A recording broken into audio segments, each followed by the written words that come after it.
Hey guys, and welcome back to another video. Now, I initially planned on not posting until Monday, but I didn't expect that the con was going to be so early in the morning. I think it started at around 5 o'clock here, where I'm on the East Coast in America. So I have the rest of the day basically to kind of go through my thoughts and kind of work out how I feel about day one. And I do have some thoughts and opinions. There was actually a lot of really cool stuff showed off at this day. And I just kind of want to run through it really quick. I will make a more in-depth video all throughout the week, next week, of everything that we see at CitizenCon. Usually there's a lot of content to cover, so I don't want to make this video too long, but I did make kind of a supercut. I recorded all of the presentation of the live stream, and I'm just going to kind of go through parts of it and kind of review what we saw and then give you guys my first impressions of it. So first off, CAG kicked off the event with kind of a walkthrough of Genesis, the technology that enables Star Engine to build out these worlds. It is technically like Planet Tech V5, but they've compiled it into kind of like a suite of services and technology that enables the developers to do more kind of procedural stuff, because what CAG wants to do is move from artists just putting dedicated locations on planets and kind of have this Genesis system populate them intelligently. So you can see here in this footage, the clouds are moving across the planet on their own. The new cloud tech is very impressive. And then we went into biomes. What CAG is essentially doing now is that they're moving the renderer off of the CPU and they're putting it on the GPU, so they're able to get much denser forests. And this looks like something out of Unreal Engine 5. Unreal Engine 5 recently did a presentation where they went through the forest, and it looks very realistic and very cool. This, of course, doesn't look quite as good as that, but this is really impressive because you got to think this is on a planet scale in what is supposed to be an MMO. I don't know what this is going to perform like on everyone's PCs, but it looks incredibly impressive. You can see this forest density is going to make for really cool gameplay. Being able to kind of hide in between the trees, different gunplay, different vantage points, opportunity for cover in these locations. Again, if you're hunting somebody and they go into one of these dense forests, you might lose them. So I think that is really cool, and it's gonna make for some really good emergent gameplay. And then as we go along here, they're just kind of showing more of the presentation. They show the difference in the tessellation, or the tiling, I should say. So you have the legacy tiling system and then the new tiling system. And you can see it does look much better in the new system. Again, I believe that's because they're moving it onto the GPU now instead of the CPU, and they're also doing some more things. But it looks really good. And then we go into the new biomes. So CIG is adding a couple of new biomes. And again, the density of these locations is really incredible. This is the swamp biome, and this looks a lot like Florida. I live in Florida, and this is kind of what it looks like. This is what swamps look like. You've got the moss in the trees and the roots there. I think CAG did a really good job with this. Again, for gameplay scenarios, this is going to offer players a ton of cover situations here, like where your ship's crashed. It is really going to bring these worlds to life a lot more. Okay, and also you see that there's a little bit of buoyancy on the water now with these logs in the water. The player can interact with these things. Okay, so I'm just going to keep going here. Also, you can see here they changed the way the player can walk through items now, and the world reacts around them. And then we go into kind of the way they're going to populate these planets with outposts. You can see here they are talking about clustering. They're going to put certain types of structures uh, close together. I'm going to kind of pause there for a second. You have a distribution center at the center for operating base, caves, mining outposts. What I like about this is that if you go to a location and the weather gets kind of bad, you can drive around to the other locations. Right now, every location is scattered and they're kind of on their own. So you can't really use a ground vehicle. It's not, you know, worth it. You might as well just fly to another location that's so far away. But the way that they want to do this is they want to make these areas kind of like their own isolated sector, and they're calling it a cluster here. And many clusters make up a sector essentially. So the way that they're kind of showing this is that you're going to have more gameplay at these locations because you're going to have more gameplay opportunity. You can see here kind of far away, this is a cluster that's kind of unlawful. They were kind of talking about that stuff. And then they went into different sounds. They're changing the way sound works in the game. So you actually have a speed of sound now as ships fly past. The way explosions go off, there is kind of a shock wave, then there's a little bit of a delay, and then you get this actual sound from the explosion. I'm just going to unmute it so you guys can hear. A shockwave element and a delayed speed of sound effects.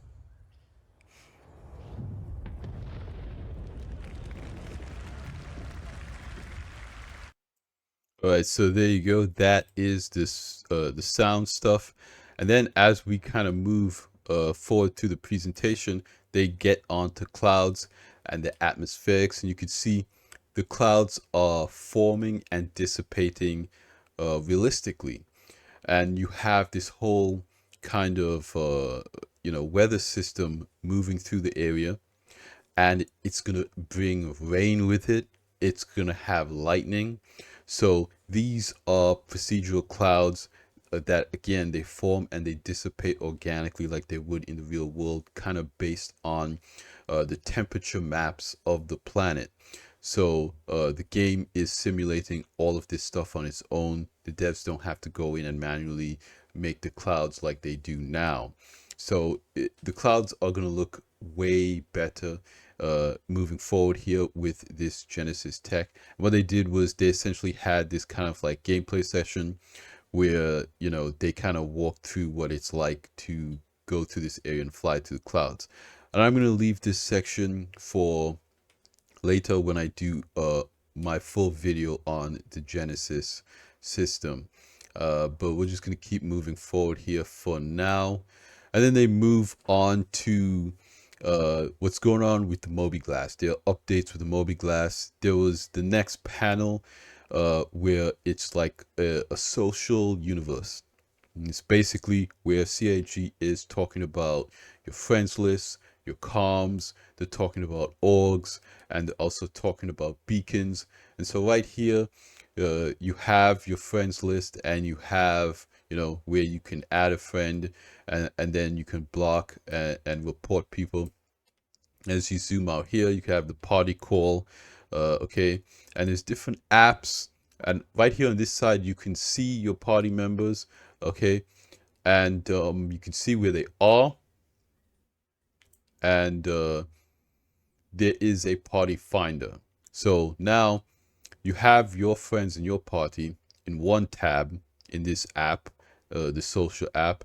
The next tab, you have a party finder, so you can apply to join up with other people. This is kind of like a group finder in any other MMO. I think this is a great addition to the game. If you need a turret gunner, you can kind of just go through and put out application for that.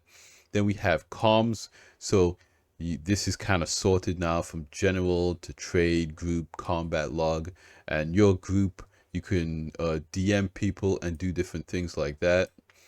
And then they were showing, you know, different factions and orgs. So there's a lot more org tools now that they added. You can see all of the org names. You can search when it comes to recruitment. You can request to join an org and do all that stuff and see their information right there in the mobiGlas in the game, which is really cool. And you can see all of the specifications, so you can kind of search by those different things. And then you have your orgs. So this is cool. You have the events. There's a calendar now, so you can have, let's say Friday, everyone in the org's gonna meet up. You don't even really have to do it on Discord anymore. You can do that in the game. I like that because Discord's really cool, but the game is kind of like a more curated place that CIG can control a little bit better, and they can design the way they want that experience to be. I love this. I think this is going to be great for orgs. I think a lot of people are going to enjoy this. You can choose what org to represent. There's just a lot of information in this part of the panel, and tags. So you can now see who's in your org by saying, okay, you just look at that. Okay, that person is in my org, that type of stuff. Okay. And yeah, there is a ton of information here in this panel. And again, I'm going to make a whole video about that later on in more detail. And this is just kind of, showing decals and logos and stuff. I don't actually know if this is going to be in the game. You see a different skin there with the 400i and the Corsair. I think this is kind of more of a visual representation, but it's pretty cool. Okay.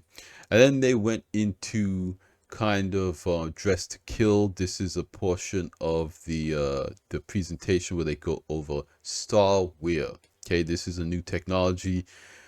Really, this is kind of them changing the way that the clothes in the game works, where you can mix and match different things. So you don't have to do the whole undersuit, armor, and then you have clothes. You can mix and match. You can wear clothes with armor, and different armor and different clothes will have different buffs and debuffs, but they're not gonna prevent you too much from doing what you could normally do in the game.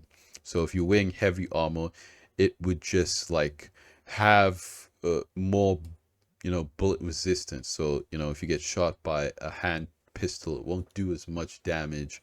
But if, of course, if you get shot with a high caliber round, it'll go through. So they'll also again have different suits for environmental, toxic areas of pyro and whatnot. So this stuff is kind of cool. I'm not 100% sold on it just yet. I think that it will make different things more necessary in the game, but I'm kind of wait and see when it comes to that. And here they're just kind of showing you the different mix and match stuff, the kinds of careers that you can have. The pilot here, the tank, they're going through, and then they did this whole presentation with a Sandworm. This is kind of like a world boss event in any other MMO. This is again good content for the game. Basically what CIG said is that they put together this whole thing where the Sandworm has harvestables, so you'll be able to get pearls or eggs. I'm not entirely sure what they are exactly, and then you'll be able to get their teeth, and these things will be material or mats for crafting. So typically in regular MMOs, you do events like this to get mats, and those mats can be used to craft unique things for other players. So more likely, orgs are going to farm these world events with the Sandworm to get these mats, and then to sell those mats to, crafting organizations. And then the crafting organizations are going to craft things and, distribute it. And everyone's going to make money. So, again, this is kind of a glimpse at the vision that CIG has for the game being more of an MMO. I'm ecstatic that we finally get this Sandworm. This was a 2016 CitizenCon meme for the longest time. And it looks like, again, I have no clue. There are no dates on this stuff. But the fact that this is working and, they have this kind of like in-game situation, this looks like just game capture. Really, this is kind of like how the game plays right now. So it's not, you know, I'm not gonna immediately assume that this is faked, you know. So I think that for right now, this looks good, and I like CAG's intention around this. Again, this is a big. You can see it up here. This is the actual Sandworm. This is a big thing. Okay. And as we move along, they're talking about other fauna. There's gonna be a lot of different stuff, and then we go into Nyx. Okay. So they showed us off Levski. It's moving from a planetoid. It's actually going to be on a giant asteroid now. So this is super cool. This asteroid is massive. And there's kind of like a tunnel that goes all the way through it for the cargo stuff. Okay. So I think they show that here. Delamar. Delamar is an asteroid, not a planetoid anymore.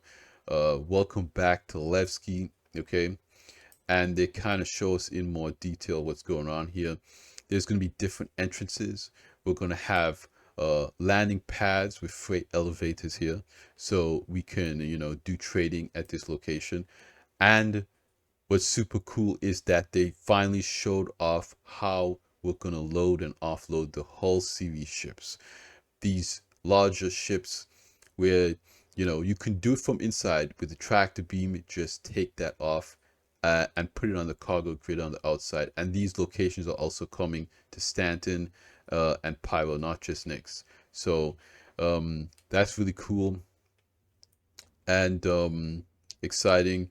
And so they went through a summary of the Nyx system, and then they went into um, instance zones in cities. So these are going to be like instance dungeons where you and your party could go through and do content, and you're kind of like in a different game completely, basically. Kind of like how the hangar system works right now, and this will have different progression.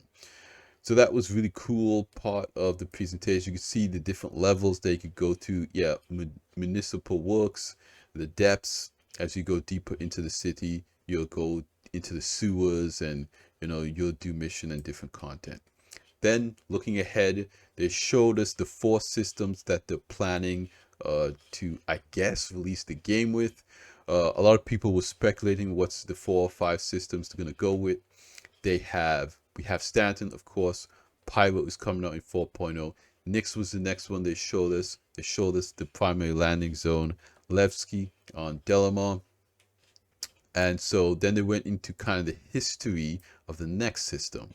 There's kind of this whole Cold War between the UEE and the Xi'an, and there's this star system that's kind of on the border. And so what happens that the UEE put a forward military operating base in the system, and so they had target practice on one of the moons, but they made the main military base on one of the planets, and that's going to be the new landing zone. And so it's kind of like a refurbished military base, Castra. The Castra system. I know a lot of people call this one.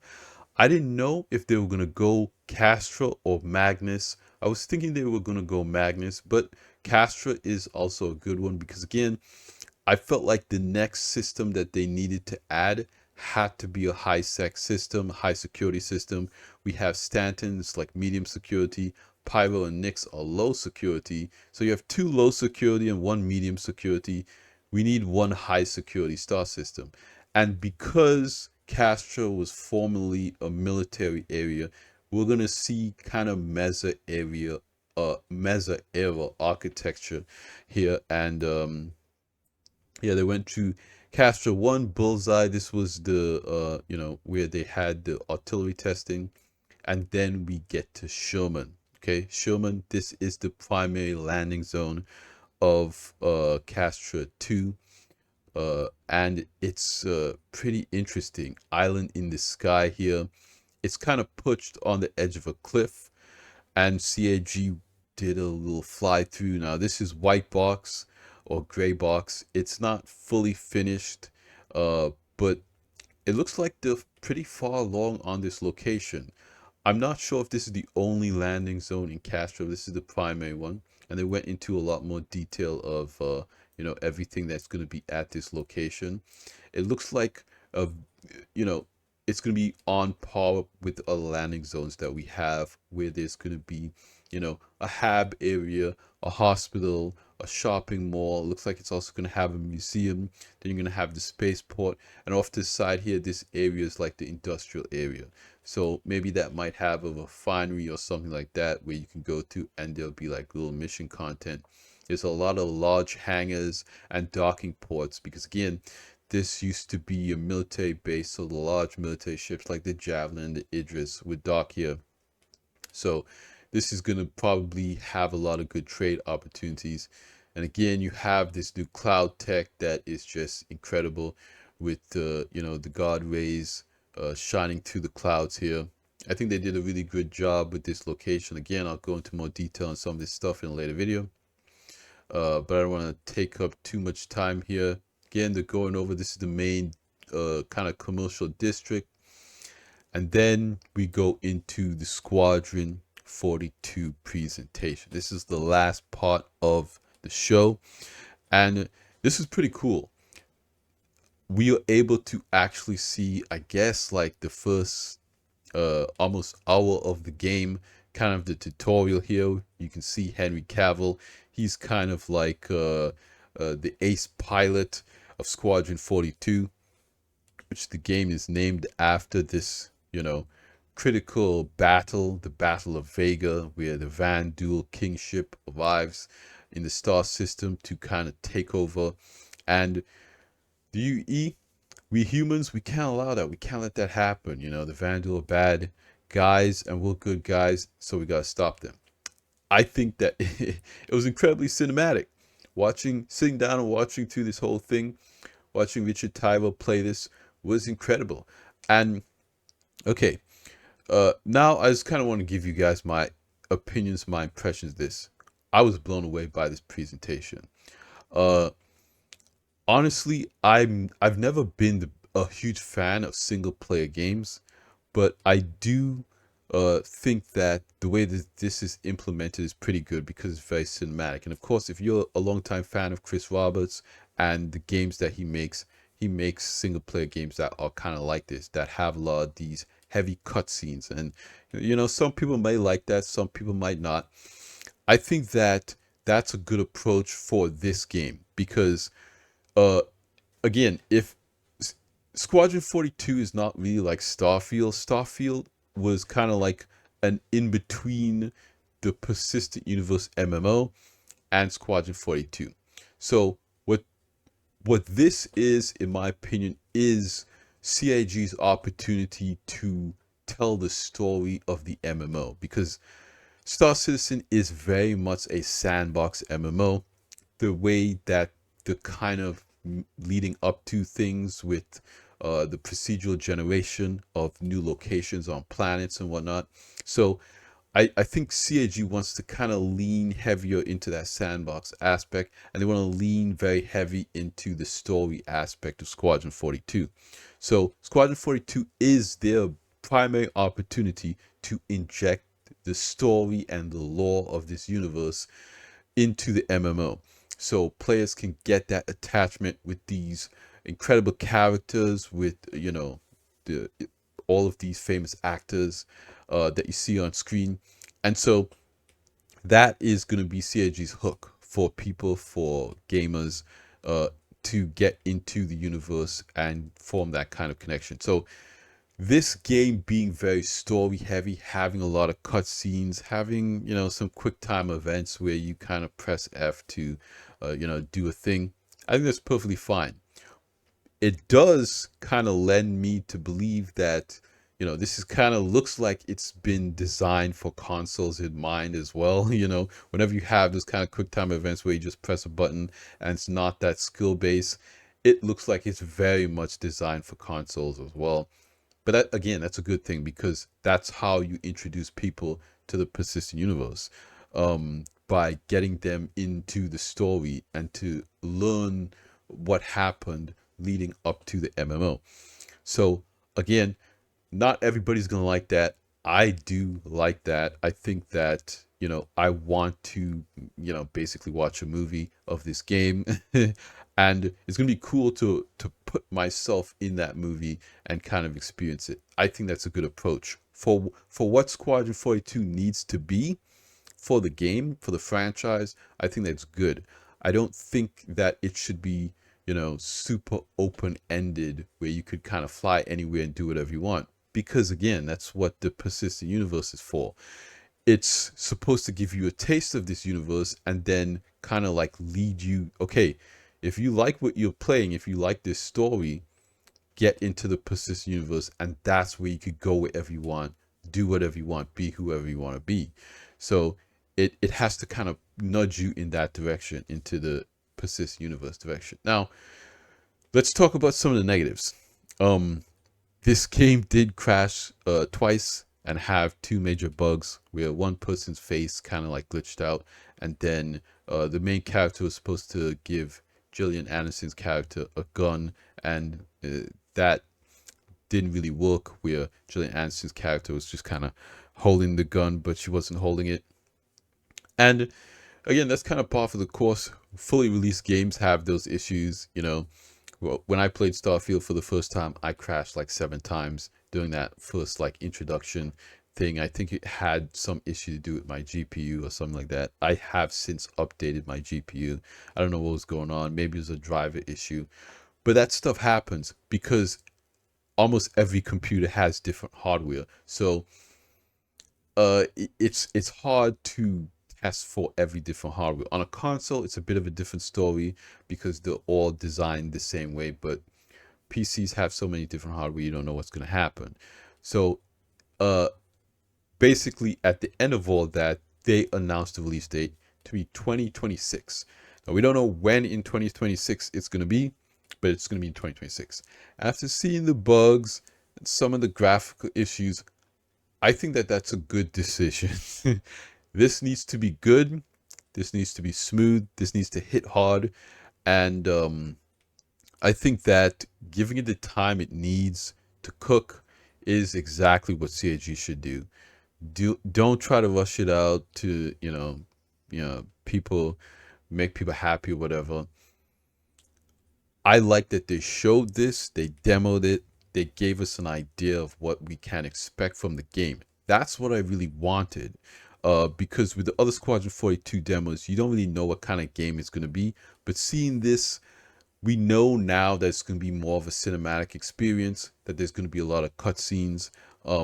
Again, this is just kind of the introduction, the tutorial stage, so it's going to have more cutscenes than the rest of the game.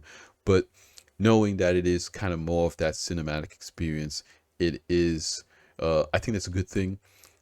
We know what it feels like to play the game. So that's exactly what CAG needed to do with this presentation, in my opinion. And now it's, down to the marketing and down to the team to get this polished and running good so it has a good launch. I cannot wait. I already own the game. My initial game package came with a copy of the Persistent Universe and Squadron 42. So I'm not too worried about that. I don't know what the price is going to be, but it is not on pre-order yet. I also think that was a good decision. It's not ready, so don't put it on sale. I think all the decisions were good, except maybe their decision to play this live on stage is something that CAG is regretting now, that they should have just had gameplay capture. The gameplay capture team record this section and kind of cut out the bugs. He wanted to do it live to kind of show the confidence that they have in the project, and I really do appreciate that. But I also appreciate that they did do it live so we could see where the game is. Because now I know for a fact that it's not ready. If they showed me something that was super polished, I'd be like, well, then why aren't you releasing this? Now that we can kind of see the bugs, I know that 2026 is a good decision. So we don't know when in 2026. It could be at the end of the year, it could be at the beginning, it could be a Fleet Week. I think that if they released it around Fleet Week, that would be huge sales numbers. At the end of the day, we don't know when actually in 2026. So could be 2 years away, could be a year and a half. We don't know. But I think it was a great first day of CitizenCon. it was just a lot of information. There were some aspects of it that were very technical, and not everybody's gonna appreciate that as much. Most people just like, the presentations. With last year, they had a lot of really good demos. The Star Engine demo, again, showing off Squadron 42. Very polished way of doing it. This year, they were 30 minutes late. They had the issues with Squadron 42. So I feel like the primary difference between this year and last year is that last year they were saying everything that you're seeing is 12 months away. Okay, whether that turned out to be true or not, it made people very hyped because you could expect to see uh everything that you're seeing in that presentation in the game.